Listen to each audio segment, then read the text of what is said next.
Bismillahirrahmanirrahim. Assalamualaikum warahmatullahi wabarakatuh.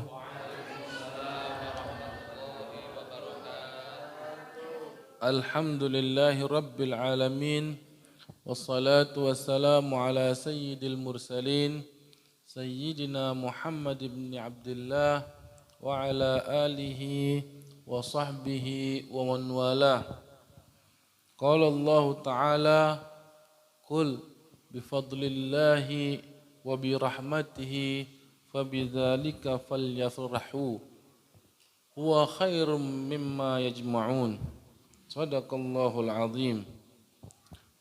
Hadirin hadirat yang dimuliakan oleh Allah Subhanahu wa taala, yang terhormat Bapak Presiden Joko Widodo dan Ibu Negara yang dicintai oleh Allah dan segenap rakyat Indonesia. Moga-moga selalu bahagia dunia akhirat. Amin. Hadirin hadirat yang dimuliakan oleh Allah Subhanahu wa taala, siang malam kita banting tulang untuk mengumpulkan harta. Tujuannya agar kita bahagia. Tujuannya agar kita bisa hidup layaknya seperti manusia. Ada yang kerja dari jual kerupuk, ada yang jual sapi, ada yang jual ayam, ada yang jual telur, ada yang jual tiket. Dari semua yang dikumpulkan manusia itu, yang terbaik katanya Allah apa? Bifadlillahi wa birahmatihi. Dari semua yang kita kumpulkan itu, yang terbaik adalah bifadlillah. Apa fadlillah itu? Keutamaan karunia Allah itu Islam. Jadi masih kita banting tulang, capek, tapi kalau iman ini lepas, sirna semua yang kita kumpulkan. Habis. Karena bifadlillah wa birahmatihi huwa khairum mimma yajma'un. Kedua, wa birahmatihi. Apa rahmatihi itu? Ulama beda pendapat di dalam tafsiran rahmatihi. Satu mengatakan Al-Quran. Satu mengatakan Quran dan hadis. Tapi bagaimanapun ulama beda pendapat, mau Quran atau hadis, dia adalah yang diinginkan Muhammad sallallahu alaihi wasallam. Yaitu rahmat yang dimaksud adalah diutusnya baginda Rasulullah SAW yang membawa Quran, yang membawa hadis. Dua itu pemberian dari Allah, karunia dari Allah. Allah kasih iman kepada kita, Allah berikan, Allah hadirkan sesosok utusan yang mulia yaitu baginda Rasulullah SAW. Itu akan menjadikan banting tulang kita bermanfaat, akan menjadikan apa yang kita kumpulkan di dalam kehidupan kita bermanfaat, menjadi baik. Maka dengan demikian pada malam hari ini adalah malam pembukaan safari Maulid Ar-Riyadh. Moga-moga safarinya lancar, langgeng, banyak duit. Ya. Yang siapapun yang partisipasi dibalas sama Allah insyaallah dunia akhirat. Tidak ada yang sia-sia. Tidak ada yang sia-sia seseorang mengeluarkan sesuatu karena Rasulullah. Apapun bentuknya. Sebetulnya pembahasan saya banyak. Tapi tak lihat ini permintaan tuan rumah lebih banyak dari yang saya mau bahas. Jadi saya akan membahas satu ayat aja. Satu ayat ini mengumpulkan semua sejarahnya Rasulullah dari lahir sampai meninggal sampai hari kiamat nanti. Karena agungnya ayat tersebut, para ulama mengatakan siapapun yang membaca ayat itu sama seperti membaca apa yang dibaca oleh Rasulullah. Apa ayat itu? Allah Subhanahu wa taala berfirman, "Laqad ja'akum rasulun min anfusikum." Telah datang di tengah-tengah kalian utusan dari kaum kalian sendiri. Ini sejarah. Saya tidak bahas sejarah yang panjang. Telah datang lahirnya kapan, kita cukup sampai di situ. Sifatnya Rasul, azizun alaihi ma'anittum.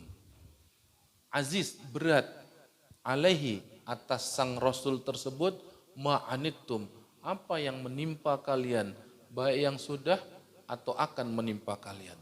Berat bagi Rasulullah. Kalau yang sudah, ya masa-masa terdahulu. Kalau yang akan, masa-masa yang akan datang sampai hari kiamat.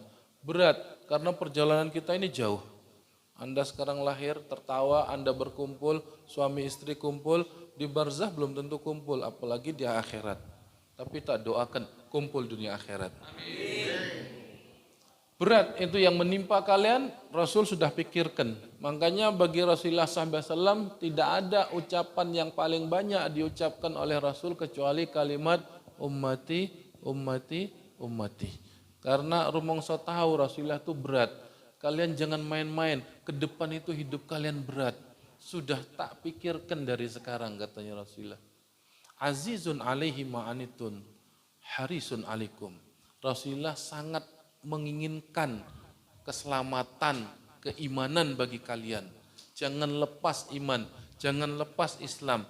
Nek sampai ndak lepas, ya saya yang akan cari kalian. Tapi kalau lepas saya ndak bisa ngasih syafaat. Harisun alaikum bil mu'minina raufur rahim. Terhadap orang mukmin, rauf pengasih, rahim penyayang.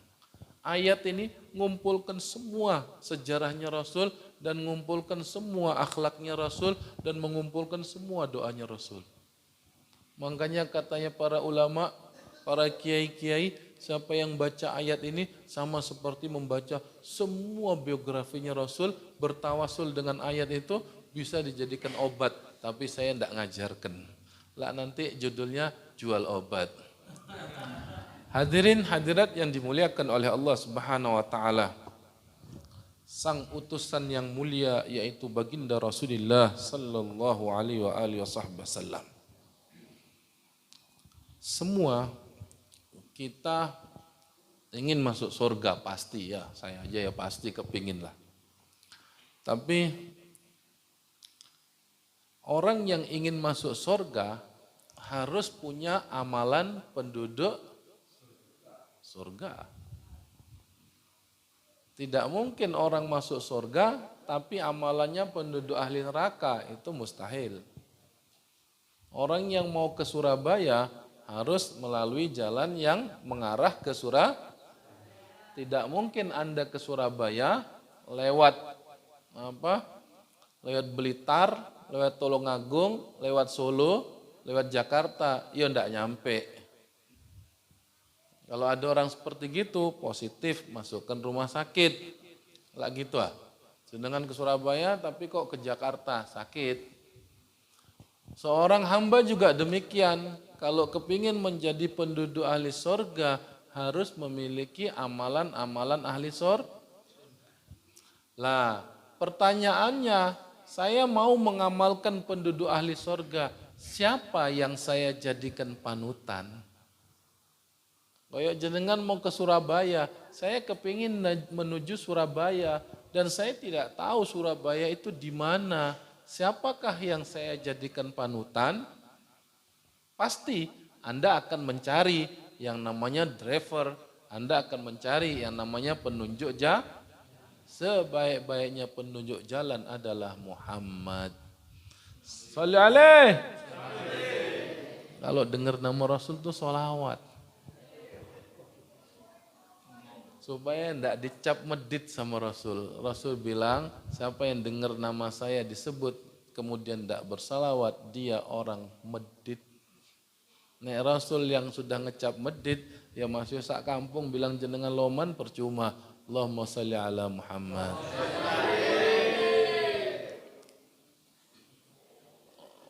Tidak ada makhluk manapun disebut yang bisa menggembirakan hati kecuali Muhammad. Dan tidak ada lelaki manapun disebut namanya yang menyebabkan suami senang kecuali Muhammad. Tidak percaya, coba ibu-ibu waktu sampai rumah jenengan bengak-bengok ya, sebut mantan jenengan. Lah suami jenengan ngamuk. Coba setiap jenengan pulang rumah ya, tetangganya namanya misalnya Kardi.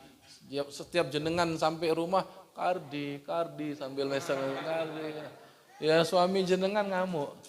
Tapi nama Muhammad akan membuat suami jenengan senang. Coba setiap masuk rumah, Allahumma sholli ala Muhammad, Allahumma sholli ala. Suami jenengan tidak cemburu.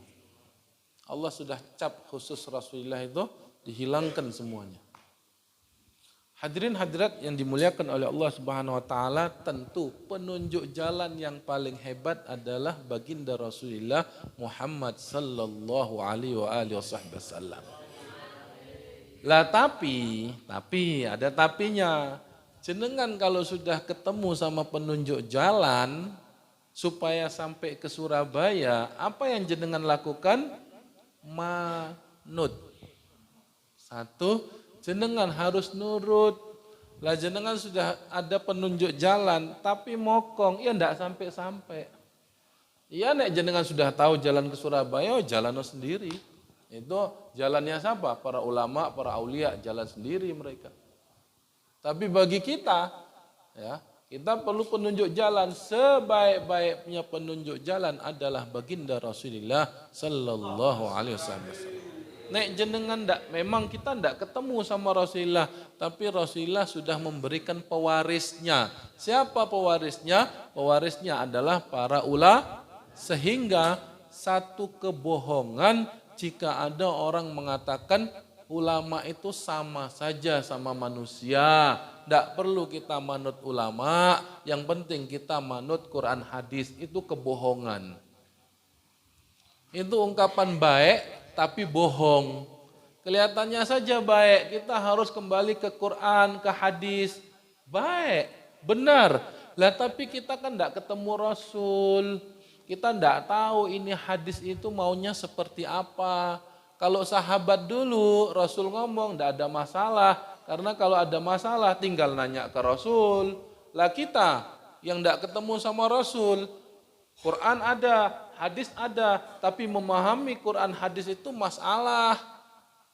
Siapa yang kita lari kepadanya adalah ulama. Karena dia pewarisnya baginda Rasulullah SAW. Satu. Karena ini bulan Maulid, ya pasang niat yang benar satu, supaya kita tidak salah jalan, supaya kita tidak sesat, yang manut sama penunjuk jalan. Nek penunjuk jalannya bilang kiri ya ngiri ya, penunjuk jalannya bilang berhenti ya, penunjuk jalannya bilang istirahat toh, jangan dibantah. Apa itu? Kata-kata berhenti, jalan, istirahat, syariat. Nah, syariatnya Rasulullah SAW ini sudah jelas. Ada Quran, ada hadis, ada ulama. Kita harus ikuti supaya kita sampai kepada tujuan tersebut. Percuma kalau kita hanya mengadakan maulid saja, tapi kita tidak mau mengikuti jalan orang yang memberi sebagai penunjuk jalan kita menuju ridhonya Allah Subhanahu wa taala. Hadirin, hadirat yang dimuliakan oleh Allah Subhanahu wa taala, Anda suami, istri, ayah dan orang tua belum tentu sekarang Anda kumpul di dunia, belum tentu Anda bisa kumpul di barzah ataupun di akhirat, kecuali jika Anda satu keluarga itu seiman dan sama-sama jalan bersama menuju jalannya Allah Subhanahu wa taala. Sehingga jangan sampai rumah kita menjadi sarang tempat tinggalkannya syariat baginda Rasulullah sallallahu alaihi wasallam. Kembali kepada ayat yang tadi. Yaitu laqad ja'akum rasulun min anfusikum azizun alaihi ma anittum. Berat bagi Rasulullah apa yang akan menimpa kalian. Apa yang akan menimpa kita? Yang akan menimpa kita murkanya Allah. Murkanya Allah akan menimpa seorang hamba jika hamba itu meninggalkan perintah Allah. Jika Allah murka, Rasulullah berat, sedih. Lah supaya Rasulullah tidak sedih, jalankan syariatnya Allah Subhanahu wa taala. Jujur, rumah kita banyak orang tidak sholat. Jujur, jenengan yang hadir di tempat ini, apakah anak jenengan sekarang lagi ibadah? Jenengan juga tidak tahu.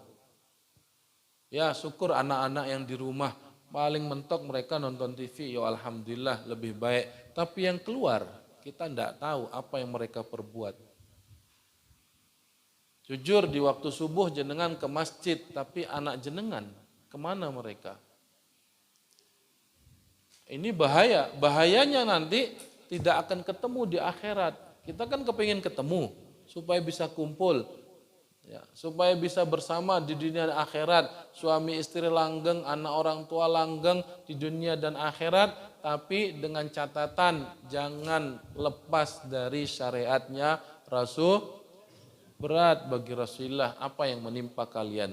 Jangan lagi kita, binatang pun diperhatikan oleh Rasulullah. Suatu saat di dalam kitab Irsyadul Ibad disebutkan ada seekor onta. Seekor onta ini mau disembelih oleh majikannya. Tapi onta itu rupanya menolak, berontak, lari-lari ontanya. Dikejar sama majikannya sambil bawa parang. Tiba-tiba Rasulullah kebetulan lewat, diuber mbek onta itu. Tiba-tiba onta itu singitan di belakang pundaknya Rasulullah. Ini yang punya onta ini muring-muring. Sini oh, tak boleh sampean. Rasulullah ketawa. Ketawa ya lihat onta, ketawa lihat tingkah laku sang pemilik onta. Muring-muring di jalanan, ngomong sama onta, ontanya juga enggak ngerti. Rasulullah ngeliat onta di belakang senyum. Begitu pemilik ontanya berhenti di hadapan Rasulullah, Rasulullah nanya, apa yang kamu inginkan? Katanya Rasulullah, itu onta yang singitan di belakang jenengan, tolong kasihkan ke saya. Kenapa? Oh saya mau beleh. Lah kenapa sampai ingin beleh? Itu onta males. Saya naikkan barang, dia tidur, saya suruh bangun. Dia tidak bangun, giliran makan, kuat makan. Rasulullah tersenyum. Rasulullah noleh ke onta. Benar majikan sampean ngomong gitu. Rasulullah termasuk mukjizatnya bisa ngomong dengan hewan. Kata ontanya, benar wahai Rasul. Terus Rasul nanya, lopo sampean males? Begini wahai Rasul, itu majikan saya luwe males dari saya. Loh, kok bisa katanya onta itu? Ceritanya itu wahai Rasulullah, saya tahu kerungu jenengan lak pernah ngomong, rumah manapun yang jika di dalamnya ada orang tidak sholat, maka laknat Allah lebih pantas turun daripada kasih sayang Allah. Benar katanya Rasulullah, rupanya ontanya hafal hadis. Benar katanya Rasulullah, lah itu majikan saya tidak tahu sholat. Jadi ontanya wadul sama Rasulullah. Saya ini males karena majikan saya males, karena kalau saya taat sama dia yang meninggalkan sholat, saya khawatir saya diadab sama Allah. Akhirnya Rasulullah ngomong, katanya wahai saudaraku, itu onta itu tadi curhat ke saya. Katanya kamu suka ninggalkan sholat. Rupanya izin yang punya onta ini, parangnya disembunyikan. Benar wahai Rasulullah. Kami satu keluarga teledor dengan sholat. Onta itu tidak salah wahai Rasulullah. Katanya Rasulullah, lah kalau sampai ninggalkan sholat, laknatnya Allah akan turun. Makanya onta jenengan tuh tadi ngomong, dia ndak mau taat sama orang yang dimurkai sama Allah. Bener wahai Rasulullah, ontanya yang bener wahai Rasulullah. Terus katanya Rasulullah, gimana ini jalan damainya? Terus gini katanya Rasulullah, hei onta, balik sampean. Katanya onta, saya siap balik wahai Rasulullah, tapi majikan saya suruh janji, jangan ninggalkan sholat. Katanya Rasulullah, wahai sang majikan, ini onta bilang dia mau kembali dan taat sama kamu kalau kamu taat sama Allah. Ya apa?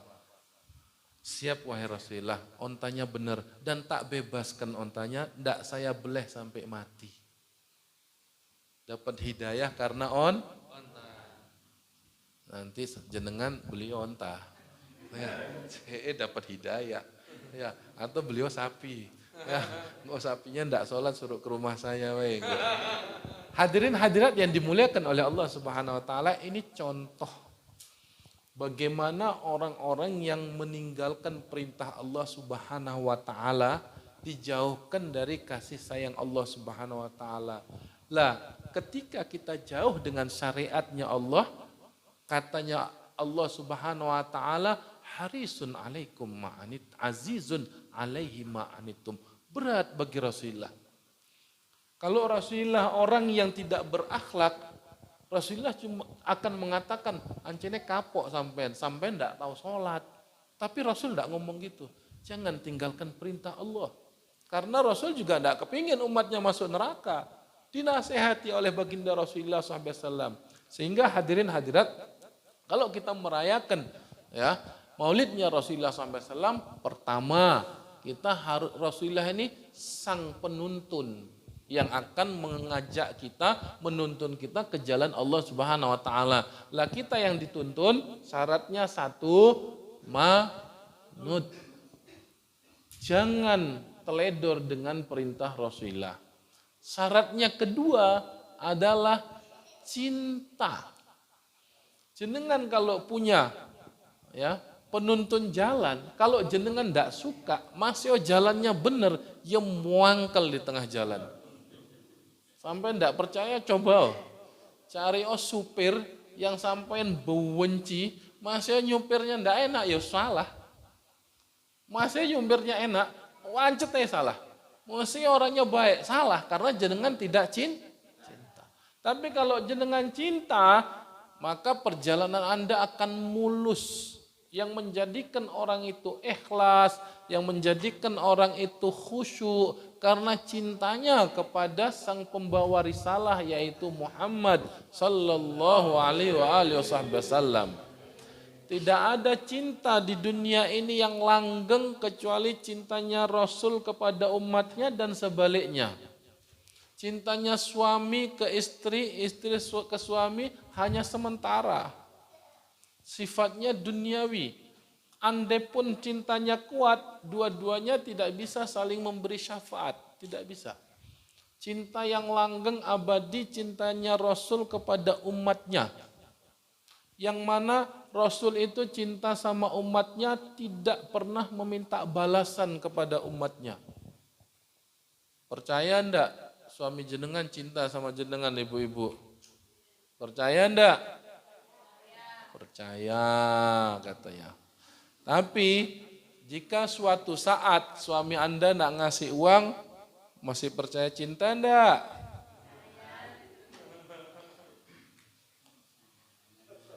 Semua cintanya manusia di dunia ini meminta balas. Makanya tidak salah penyanyi-penyanyi itu semua lagu tentang cinta itu pasti yang nyanyi itu kecewa karena dikhianat. Semua pecinta yang ada di dunia ini pasti kecewa ketika dikhianat karena cintanya cinta monyet. Cinta yang karena Allah, bah dikhianati, bah tidak dikhianati, dia tetap jalan. Dan itu tidak ada. Hanya ada pada diri Rasulullah sallallahu alaihi wasallam. Jenengan masih sholatnya suka salah, masih ibadahnya kurang-kurang, Rasulullah tidak lari dari kita, dicari. Pokoknya satu katanya Rasulullah, jangan lepas dari Islam. Selama kita masih muslim, kita mukmin, akan dicari sama Rasulullah, akan disyafaati oleh baginda Rasul. Makanya iman ini dijaga. Pokoknya kuncinya itu satu tok, Islam dan iman ini pegangan. Sampai kita ketemu sama Allah.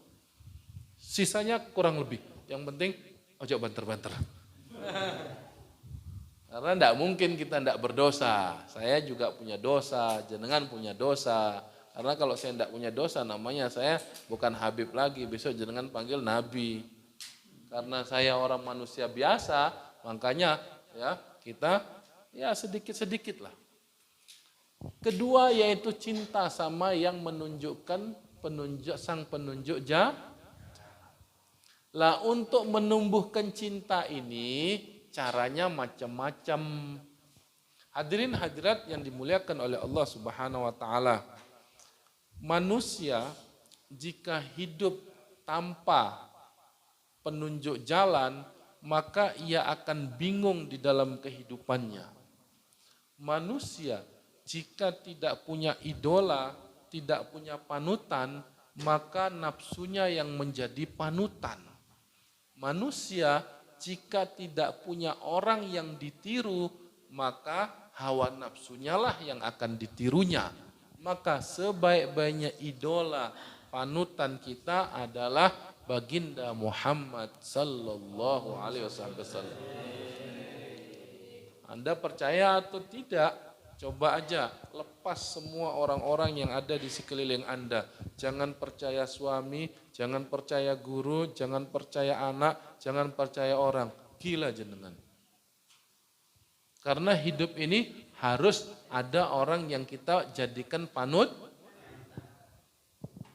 Kalau jenengan hidup tidak mau tanpa panutan, saya tidak manut sama guru, saya tidak manut sama suami, suami juga tidak manut sama istri, saya tidak mau manut sama orang tua, saya tidak mau manut sama sak dunia, saya manut kepada diri saya saja, maka Anda akan menemui kebimbangan dalam kehidupan. Maka kita harus punya panutan. Sebaik-baiknya panutan adalah baginda Rasul. Lah untuk menumbuhkan cinta itu kita harus bersandar. Jadikan Rasul ini sebagai panutan dalam kehidupan kita. Apapun. Dan ingat, jika Anda sudah manut menjadikan Rasul itu idola, maka idolakan Rasul dalam segala hal, jangan nanggung. Kadang-kadang kita kalau ngomong idolakan Rasul ini tanggung-tanggungan, kadang-kadang egois, kadang-kadang berbohong dalam sebuah hukum. Kan Allah sudah mengatakan bahwasannya Rasulullah SAW adalah suri taula. Lah suri tauladan di mana? Dalam semua kehidupan sehari-hari. Makan ingat Rasul. Anda kan tahu lagu itu ya. Kalau makan ingat kamu, tidur ingat kamu.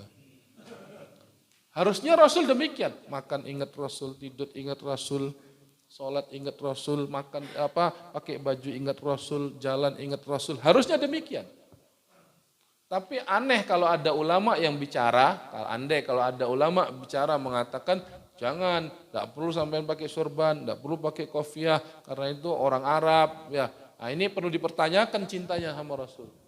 Orang yang cinta sama Rasul itu buta. Bah, ini kebiasaan Arab. Bah, bukan kebiasaan Arab. Selama kekasih saya Muhammad pernah make, tak tiru. Bukan berarti kita tidak boleh menggunakan adat istiadat. Mungkin di negeri kita biasa pakai batik, kita pakai belangkon. Pakai bagus. Tapi ingat, jangan membenci orang yang meniru Rasulullah SAW. Itu aja. Banggakan Rasul dalam kehidupan kita. Suatu saat seorang sahabat Abdullah bin Umar radhiyallahu taala anhuma. Sayyidina Abdullah bin Umar pernah lewat sama sahabat-sahabat di satu perjalanan, tiba-tiba di pinggir jalan itu ada pohon. Jauh dari jalanan ada pohon. Sahabat-sahabat waktu jalan ya lewat aja biasa. Lah ini pohonnya tidak menghalangi jalan. Kecuali Abdullah bin Umar radhiyallahu taala anhu. Sayyidina Abdullah bin Umar waktu lewat di jalan itu, Sayyidina Abdullah bin Umar minggir. cari pohon itu. Muter beliau dari pohon itu. Baru ketemu sahabat di jalan. Loh sahabat yang lain bingung. Katanya, wahai Abdullah bin Umar, kenapa jenengan menghampiri pohon, mek muter tok terus ketemu? Harusnya jenengan jalan lurus saja, pohonnya di pinggir jalan, tidak mengganggu jalan. Apa karena Sayyidina Abdullah bin Umar bin Khattab, katanya, wallahi demi Allah, saya pernah melihat kekasihku Muhammad lewat di sini, dia hampiri pohon itu, dan saya lakukan demi meniru baginda Rasulullah. Padahal logika mengatakan tidak ada manfaatnya, jenengan ngampiri pohon itu tidak ada manfaatnya. Wong pohon itu jauh dari jalan, jalan ombo, jalan begitu luas, jenengan jalan aja. Tapi cintanya yang membuat ia ingin meniru apapun yang dilakukan oleh Rasulullah.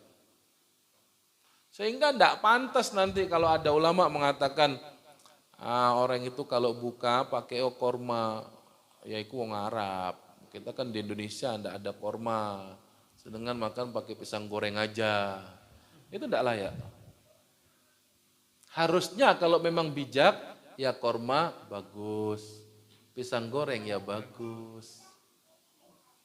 Anehnya, tidak perlu korma, itu wong Arab. Lah sampai ini ada apa sama Arab itu? Sampai ditolak cinta ya. Harusnya kan mengatakan, korma ini memang Rasul senang korma, pertama di Arab lebih banyak mengkonsumsi korma. Tapi nek jenengan makan karena cinta sama Rasulullah, selesai urusan. Buang pisang goreng, buang teh, buang sirup. Masukkan sesuatu yang dicintai oleh baginda Rasul, baru sikat yang lainnya. Itulah adil lah. Itu cinta. Jadi bedakan keilmuan dengan taraf keilmuan. Memang orang buka itu yang penting manis-manis. Tapi cinta beda, bukan yang penting manis, tapi yang penting apa yang dilakukan oleh orang yang saya cintai harus saya dahulukan. Ini bukan soal manis, ini bukan soal tidak, tapi ini ada nilai cinta. Saya meniru Rasulullah. Sehingga kalau ada bapak-bapak nanti kalau Jumatan pakai sorban, bawa sorban gini, pakai kopiah, ingat saya pakai ini karena Rasulullah. Saya pakai kopiah ini, saya niru Rasulullah. Andai Rasulullah tidak pakai, tapi minimal jenengan meniru orang yang dekat sama Rasulullah. Siapa? Ulama. Apa itu? Sarung. Rasulullah tidak pakai sarung, tapi kiai-kiai pakai sarung. Saya niru orang-orang yang dekat dengan Rasul. Makanya katanya ulama di dalam sebuah syairnya, fatashabbahu illam takunu mithlahum inna tashabbuha bil kirami falahu. Coba ikuti saya. Fatashabbahu illam takunu mithlahum inna tashabbuha bil kirami falahu. Hafalkan ini. Taruh di benak jenengan.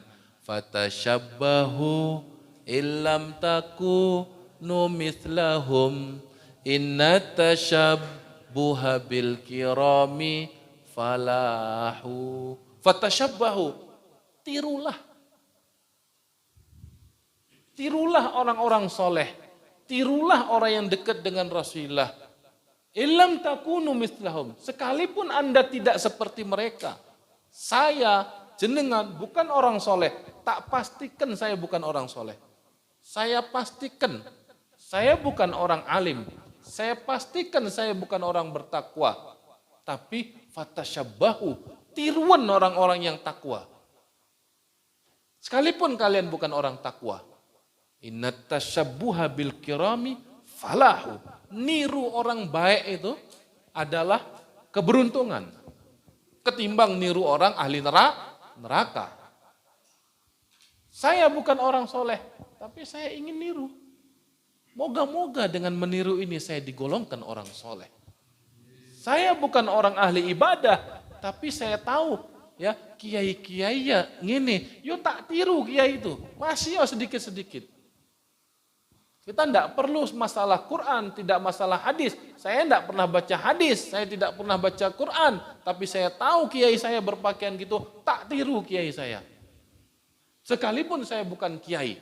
Maka dengan meniru itu katanya ulama, inna tasyabbuha bil kirami falahu. Meniru orang-orang mulia itu adalah keberuntungan, tiruan. Jenengan kan tidak pernah baca hadis, jenengan tidak tahu seperti apa kebiasaan Rasul. Tapi jenengan tahu kebiasaannya para ulama, tiruan. Karena ulama tidak mungkin ngajarkan kita ke neraka. Hanya pembohong yang mengatakan, tidak usah tiru ulama, tiru Quran, tiru hadis, toh bohong. Dan dia pembohong.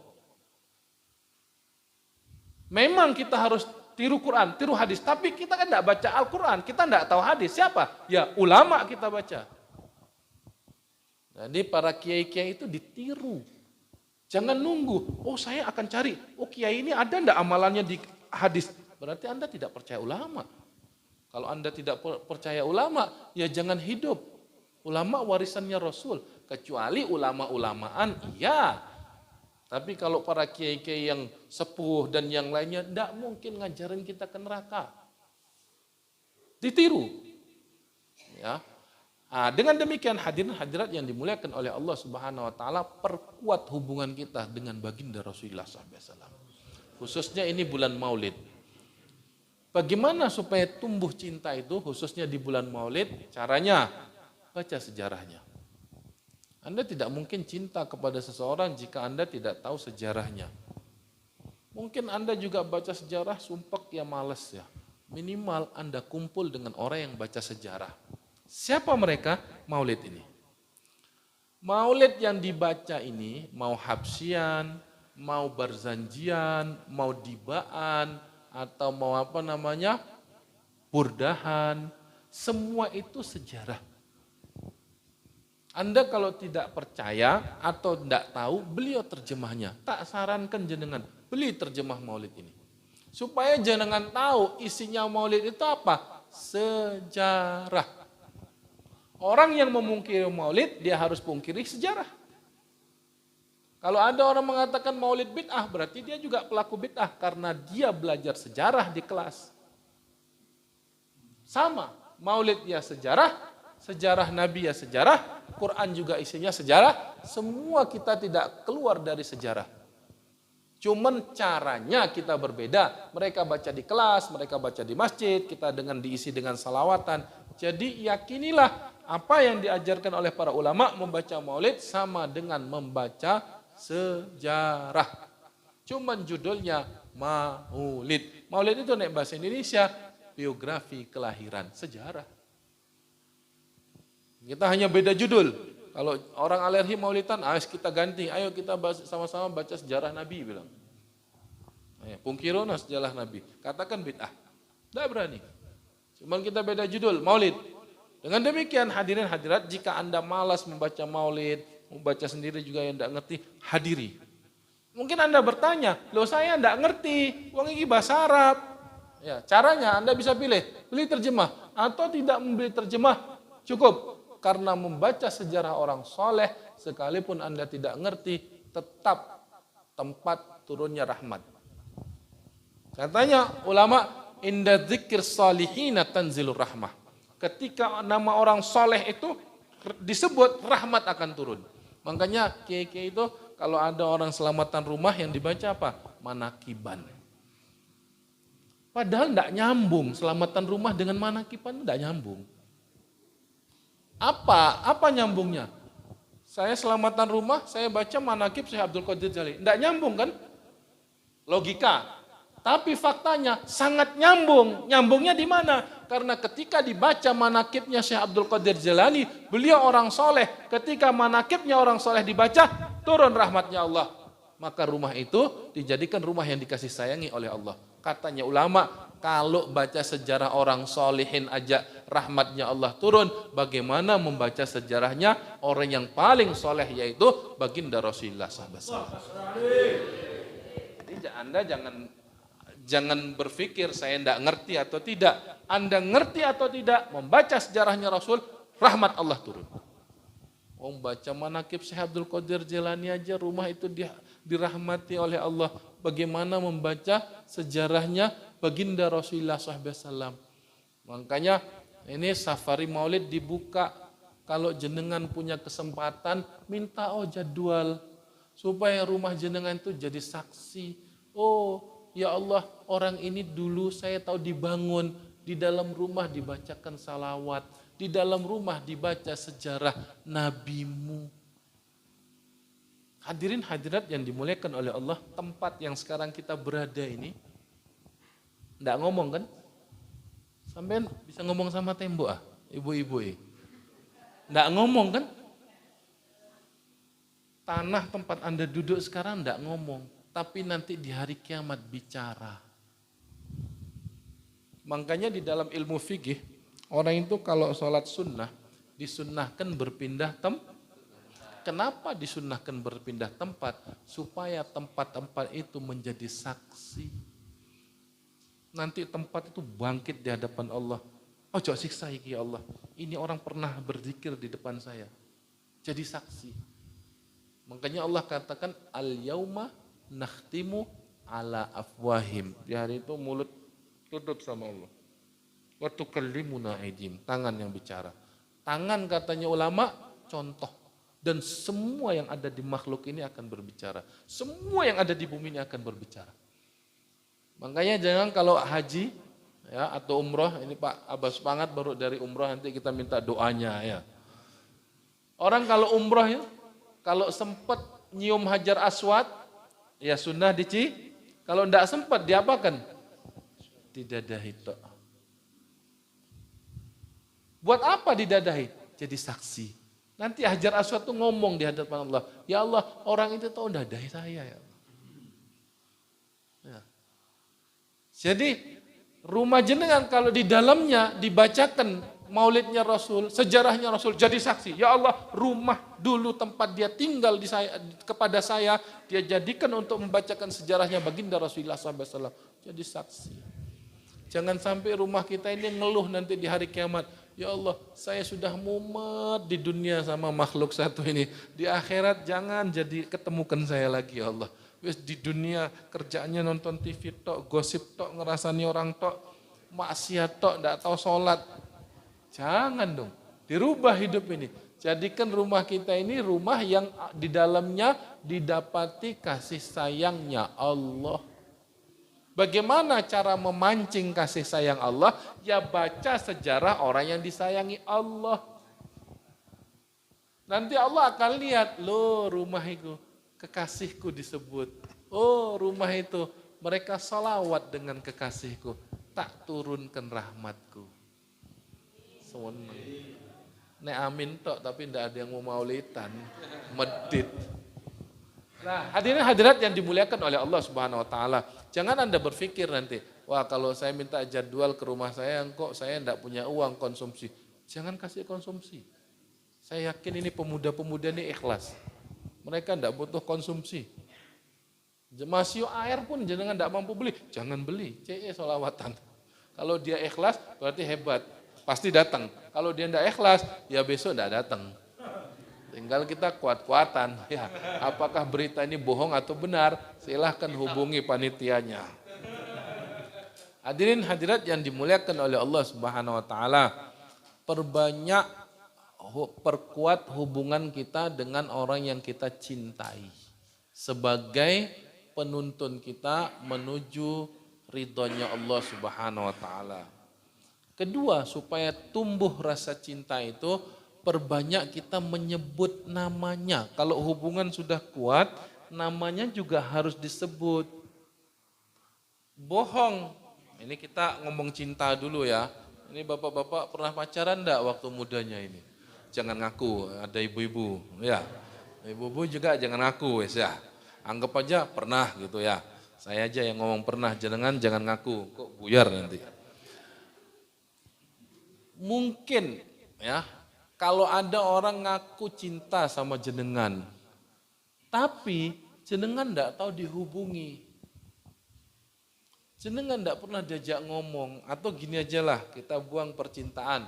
Suami istri, Saya yakin ibu mengatakan cinta sama suaminya, bapak mengatakan cinta sama istrinya, tapi di rumah meneng-menengan tok. Kira-kira apa yang terjadi di rumah? Ibunya bilang, sampean mikirin siapa pak? Sampean juga mikirin siapa? Kenapa? Karena tidak menyebut, ya, tidak berkomunikasi dengan orang yang kita akui bahwasanya saya mencintainya. Itu kebohongan. Maka dengan demikian hadirin hadirat, kalau kita cinta kepada baginda Rasulullah SAW, perbanyak sebut nama Rasul. Dengan cara apa? Salawat. Sallallahu Muhammad sallallahu alaihi wasallam. Paling ringannya salawat tuh. Sallallahu ala Muhammad sallallahu alaihi wasallam, sallallahu ala Muhammad sallallahu alaihi wasallam. Ketimbang jenengan nyebut tetangga jenengan, ya.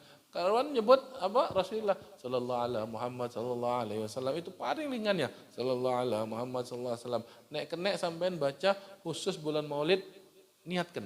Ini hadiah untuk Rasul bulan Maulid 1000 kali setiap hari. Niatkan demi Rasulullah.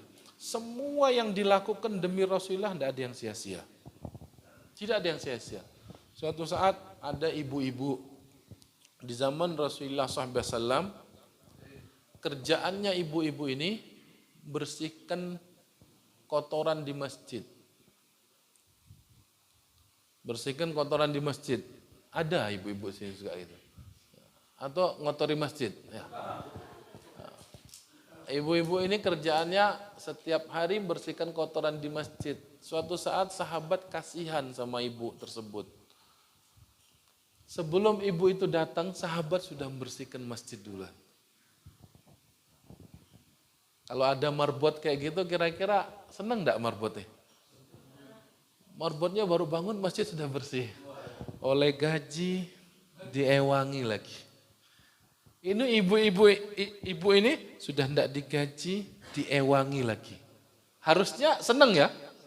Tapi waktu masuk masjid, lihat masjid bersih, nangis ibu itu. Ibu itu nangis yang histeris. Lo sahabat ini nanya, wahai ibu, sampean kenapa nangis? Wahai lah sampean seneng, kami meringankan pekerjaan jenengan. Katanya, wahai sahabat Rasulullah, saya tidak bisa nyenengi Rasulullah. Saya bisa khidmah sama Rasulullah, bersihkan masjid. Dan setiap satu daun tak angkat, saya bersalawat untuk baginda Rasul. Nuangis sahabat. Sahabat-sahabat nuangis. Hebat jenengan katanya. Ya wes besok ndak tak ewangi lagi. Seneng kalau kita ndak diewangi tambah nangis. Ya. Seneng, iya jangan ewangi saya. Amalan saya mek itu tok. Akhirnya suatu saat ibu itu hilang dari pandangan Rasulullah. Hari pertama ndak kelihatan. Dibiari oleh Rasulullah. Hari kedua ndak kelihatan. Hari ketiga Rasulullah tidak terima. Wahai sahabatku, kemana ibu yang biasa membersihkan masjid saya? Katanya, wahai Rasulullah, meninggal sang ibu tersebut. Muarah Rasulullah. Mukanya pucat, merah. Kayak saya gila, rodok ganteng. Rasulullah muarah, kenapa kalian tidak ngasih tahu saya katanya? Katanya Rasulullah, waktu ibu itu meninggal, kami mengutus orang, tapi jenengan lagi istirahat. Dan kami tidak mau mengganggu jenengan. Akhirnya reda Rasulullah. Katanya Rasulullah, tunjukkan saya di mana kuburannya. Itu adalah orang pertama yang disolati di depan kuburnya sang ibu tersebut. Sehingga timbullah hukum, nek ada orang kampung meninggal, jenengan tidak sempat nyolati, datang ke kuburnya sholat. Loh, sholat depan kubur? Tidak ada larangan. Yang larang kan sholat nyembah kubur. Sholat nyembah kubur itu haram. Nek sholat depan kubur, ya tidak apa-apa. Tidak ada urusan sama apa? Syirik. Rasulullah datang ke kuburannya sholat, selesai sholat, ngomong sama sahabat. Kalian tahu, tadinya penduduk kubur ini semuanya gelap. Karena ibu ini, saya datang, sekarang semua yang ada di kubur ini dapat syafaat. Lah jujur hadirin hadirat yang dimuliakan ya. Anda ada pengusaha, ada yang pengusaha sapi, travel, kerupuk. Saya mau tanya, harta jenengan pernah enggak jenengan korbankan untuk Rasulullah? Pernah enggak? Pernah enggak Anda berpikir, apa yang saya bisa lakukan untuk nyenengi Rasulullah? Mati, saya akan mati, jenengan mati. Istri jenengan enggak bakal nemeni. Suami jenengan, ibu tak pastikan sekarang, enggak bisa ngasih syafaat. Masih rajin sholat, apalagi enggak pernah sholat. Masih suami jenengan jadi wali, enggak bisa ngasih syafaat. Yang bikin ngasih syafaat Rasulullah. Mati kita semua. Kita butuh Rasulullah. Pertanyaannya, apa khidmah saya sama Rasulullah? Saya punya amalan enggak yang bikin Rasulullah senang? Atau bikin Rasulullah sedih? Harus kita pikirkan. Sama kayak jenengan, saya tanya, jenengan kan punya orang tua ya? Jenengan punya orang tua kan? Semua enggak mungkin, kalau enggak punya kan jenengan enggak lahir ya. Mau orang tua jelas atau enggak jelas, yang penting punya orang tua gitu kan. Saya mau tanya, kalau orang tua jenengan meninggal, punya enggak jenengan pikiran apa yang saya amalkan supaya orang tua saya itu senang sama saya? Punya enggak pikiran? Enggak punya? Waduh, durhaka kalau enggak punya. Pasti kan jenengan berpikir, amalan apa yang saya lakukan supaya orang tua saya senang? Itu orang tua Pak, yang kalau jenengan meninggal enggak bisa ngasih syafaat. Yang bisa ngasih syafaat Rasulullah. Harusnya jangan pikirkan, jenengan mikirkan, amalan apa yang saya lakukan Rasulullah ridho sama saya? Harus punya amalan. Jangan sia-siakan hidup kita. Harus, yang punya harta dengan hartanya, yang enggak punya harta ya dengan tenaganya. Mungkin ibu-ibu besok nyapu masjid, ya terima kasih. Ya, maka hadirin hadirat, perbanyak menyebut nama orang yang kita cintai. Terakhir, malam sudah ini. 1 jam loh saya ceramahi. Terakhir, tinggalkan maksiat. Tinggalkan maksiat. Jangan sampai kita mengakui cinta, tapi kita melanggar aturan orang yang kita cintai. Katanya dalam sebuah syair, saya lali syairnya itu. Sempet tak catat. Apa ini? Ta'sil ilaha. Apa ya? Saya enggak hafal itu. Ta'sil ilaha wa anta tudhiru hubbahu. Hadza muhalun fil qiyasi badi'u. Ta'sil ilaha wa anta tadda'i hubbahu. Anda bermaksiat kepada Allah, bermaksiat kepada Rasul, tapi koar-koar katanya cinta Rasul. Ada muhalun. Itu sesuatu yang mustahil, tidak masuk akal.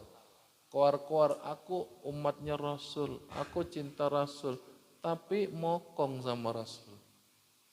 Itu tabrakan. Hadza muhalun fil hadza muhalun fi apa tadi? Hadza muhalun fil qiyasi badi'u.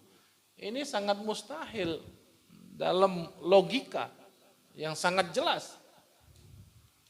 Mustahil ada orang mengakui cinta tapi setiap hari tukaran, itu kan tidak masuk akal. Mustahil ada orang mengaku cinta tapi tidak nurut dengan orang yang dicinta. Maka hadirin hadirat yang dimuliakan oleh Allah Subhanahu wa taala, setelah menjalankan perintahnya sang penuntun kita yaitu Rasulullah, hindari larangan. Cukupi maksiat. Jangan lagi yang besar, yang kecil pun hindari. Jangan lagi maksiat yang besar, yang kecil pun hindari. Sekalipun maksiat itu sudah menjadi kebiasaan. Contoh, saya minta maaf, saya tidak menggurui jenengan. Contoh kemaksiatan yang kulino kita lakukan, ya, jabat tangan sama yang bukan mahram. Itu maksiat yang kulino dan hati kita kebal dengan maksiat itu. Dan kita tidak pernah merasa dosa. Jabat tangan sama yang bukan mahram, dosa besar. Siapapun orangnya. Tidak boleh. Makanya kalau jenengan memang terpaksa mau jabat tangan, nek mau terpaksa, saya kan asli Lombok ya. Kami di Lombok tuh punya budaya, kalau bukan mahram jabat tangannya gini. Yang perempuan pakai kerudung. Karena sudah kulino mau ninggalkan ya ndak enak ya. Mau ditinggalkan ya ndak enak, disiasati ya ndak apa-apa. Sebagian mereka bawa sapu tangan. Lah kalau ndak sentuhan langsung ndak apa-apa. Dihindari, kalau bisa jangan jabat tangan. Sebagian mereka di daerah saya yang kalau sudah kayak biasa gini terus merasa risih, dia bilang, ya, ditinggalkan satu-satu, sedikit-sedikit, sedikit-sedikit. Nanti kalau sudah yang haram ditinggalkan, yang tidak baik, yang makruh juga tinggalkan. Nanti kalau yang makruh ditinggalkan, yang halal pun tinggalkan. Cuman ambil seperlunya. Nah, itu berat, kalau pakai itu berat. Minimal hidup kita sing penting halal. Sing penting halal itu aja berat. Yang ada dalam kehidupan kita haram-haram titik tidak apa-apa. Fakta ya kan? Fakta dalam hidup kita haram-haram titik tidak apa-apa. Yang penting jangan banter. Ya. Hadirin hadirat yang dimuliakan oleh Allah Subhanahu Wa Taala. Ya tentu saya, Anda pasti banyak dosa, tapi moga-moga dengan menyebut orang-orang yang mulia, insya Allah kita digolongkan bersama orang-orang yang mulia. Kita kepingin berjumpa Rasulullah, kita kepingin kumpul dengan anak, putu, keturunan kita seperti kumpul di dunia, di akhirat kita bisa kumpul, di barzah kita bisa kumpul, ya, sedangkan bisa ketawa sama istri di dunia, di barzah di akhirat insya Allah bisa kumpul. Amin ya rabbal alamin. Saja sudah selesai ceramah saya. Tapi sakno sama yang undang ini. Saya tidak nyebut tentang apa ulang tahun anaknya ya. Sedikit hadirin hadirat yang dimuliakan oleh Allah Subhanahu Wa Taala. Dari sekian harta yang Anda miliki, harta yang paling indah, yang paling baik adalah keturunan. Kalau tidak percaya ya silahkan, yang tidak punya keturunan, ya sedih hidupnya. Sedih di dunia dan di akhirat. Sedih di dunia tidak punya investasi. Di akhirat ya sudah putus hubungannya. Tapi bagi mereka yang punya anak, itu investasinya di dunia dan anak atau investasi itu tabungan ya. Sedangkan kalau punya anak itu adalah hadiah dari Allah. Berarti Allah ingin mengutus makhluk yang bisa meneruskan ibadah Anda. Anda sekarang sujud, supaya sujud ini langgeng, ya punya keturunan Anda sujud-sujud, dan semuanya tidak akan sia-sia di mata Allah Subhanahu Wa Taala. Yang penting keturunan kita melok sujud, jangan kita sujud, keturunan kita joget, ya tidak nyambung nanti. Maka keturunan yang paling baik adalah jadi anak yang soleh atau soleh. Jadi anak kaya bu ya, belum tentu bisa doakan jenengan, belum tentu. Ya syukur-syukur soleh kaya, ayo alhamdulillah. Nek kaya tok, belum tentu bisa doakan jenengan. Paling mek duduk tok, tahlilan, mek ngasih duit, orang suruh doa. Dia tidak mendoakan Anda. Lah orang-orang yang mendoakan Anda itu kan sifatnya hanya sekedar undangan. Nek diundang. Kalau tidak diundang ya tidak doakan jenengan. Itu pun nek tepak anak jenengan sugih. Nek miskin, ya terpaksa doakannya. Jadi investasi yang paling bagus adalah anak. Maka didiklah titipan Allah. Allah menitipkan anak dalam keadaan suci. Kembalikan ia dalam keadaan suci kepada Allah. Jika Anda mampu mendidik anak dalam keadaan suci, maka jaminannya sorga. Rasulullah pernah dalam hadisnya mengatakan, siapa yang dikasih anak perempuan 3, kemudian ia mendidiknya dengan benar, akan masuk surga. Sahabat nanya, nek 2 gimana Rasulullah? Sama. Sampai sahabat yang meriwayatkan hadis mengatakan, andai saya ngomong 1, Rasul bahkan sama.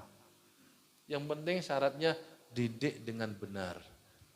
Anak ini dididik dengan benar supaya tujuannya apa? Supaya nyambung sujud kita sama Allah. Tidak putus. Berarti saya, anak saya, putu saya, semuanya adalah orang yang sujud kepada Allah. Hasil dari pendidikan saya. Saya yang mendidiknya. Maka nanti upah dari pendidikan itu kita akan dapatkan di akhirat. Moga-moga Ananda Fresia Fatimah Az-Zahra dijadikan anak yang solehah, dijadikan anak yang bisa bakti kepada kedua orang tuanya. Bukan hanya Ananda saja, semua anak jenengan, anak saya, putu jenengan, putu saya, dan semua keturunan kita sampai hari kiamat. Moga-moga mereka ahli sujud kepada Allah Subhanahu Wa Taala.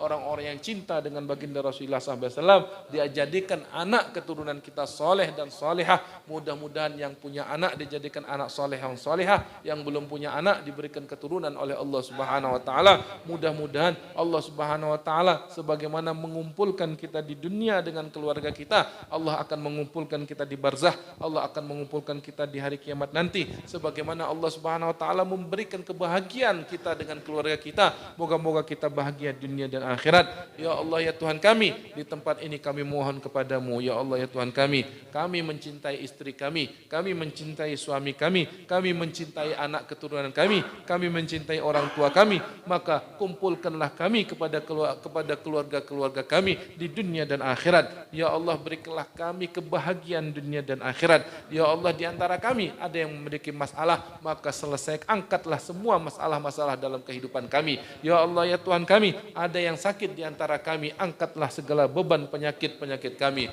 Ya Allah ya Tuhan kami, di dalam kehidupan ini kami memiliki sahabat, maka rahmatilah sahabat-sahabat kami, ampuni dosa-dosa sahabat kami, ampuni dosa suami kami, ampuni dosa istri-istri kami, ampuni dosa keturunan kami, ampuni anak-anak kami, ampuni orang tua kami. Ya Allah ya Tuhan kami, lindungilah kami, lindungilah suami kami, lindungilah istri kami, lindungilah keturunan kami, lindungilah orang tua kami, lindungilah sahabat kami, lindungilah umat baginda Rasulullah SAW dari semua bahaya zahir dan batin, dari semua gangguan manusia, jin ataupun yang lainnya. Ya Allah ya Tuhan kami, perkumpulan kami ini kumpul sebagaimana Engkau kumpulkan kami malam hari ini di dunia, maka kumpulkanlah kami kelak di hari kiamat nanti. Ya Allah ya Tuhan kami, sebagaimana kami bangga dengan kelahiran Nabi kami saat ini, maka banggakanlah kami kelak di hari kiamat nanti. Ya Allah ya Tuhan kami, sebagaimana kami menyebut bukti sebagai cinta kami kepada baginda Rasulullah SAW, terimalah sepucuk cinta kami di malam hari ini.